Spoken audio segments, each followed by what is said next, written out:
Finance Minister Nirmala Sitharaman fielded questions in the Parliament today after presenting the first supplementary demand for grants in the Lok Sabha.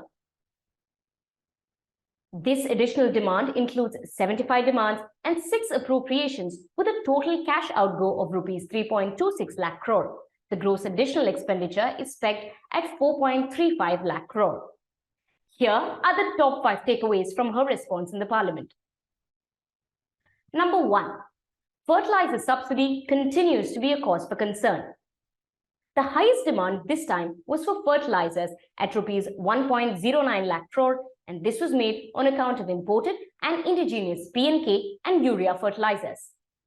The Finance Minister said, quote, India, which is largely an importer of fertilizers, will have to now also start working on self-sufficiency as regards to fertilizer manufacturing. End quote.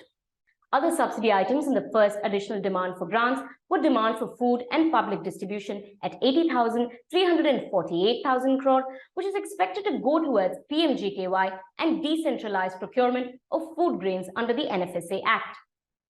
Fuel-related demand was pegged at 24,943,000 crore. This is expected to compensate OMCs for their losses and go towards the Ujjwala scheme. Number 2. FM says there is a declining demand for jobs in rural areas. Manrega is a demand-driven scheme, and the government has budgeted for 73,000 crores in the budgetary estimates. Additionally, the government has sought 16,400 crores on account of Manrega. Number 3. Fiscal deficit on target.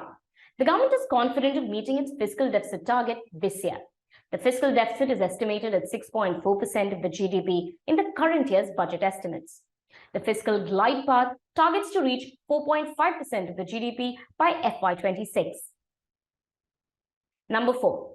Government will continue its focus on bringing down inflation.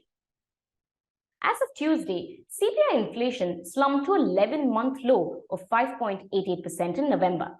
The decline in retail inflation was mainly owing to a decrease in food price inflation. As on Wednesday, wholesale price-based inflation fell to a 21-month low of 5.85% in November from an 8.39% in October.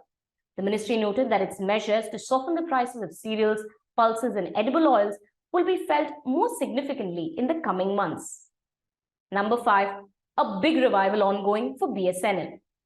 The Department of Telecommunications has amounted a demand for 13,668,000 crore in the first supplementary demand for grants. In July 2022, the government approved a revival package for BSNL at Rs 1.64 lakh crore to make BSNL capable of deploying Atmanirbhar Bharat 4G technology. For 4G technology stack, the projected capex in the next 4 years is pegged at 22,471 crores, and this is for BSNL alone to have its capital infrastructure capable of deploying Atmanirbhar Bharat 4G technology and lay the foundation for 5G technology. For the full story, check out BQ Prime and stay tuned for more updates on economy and policy.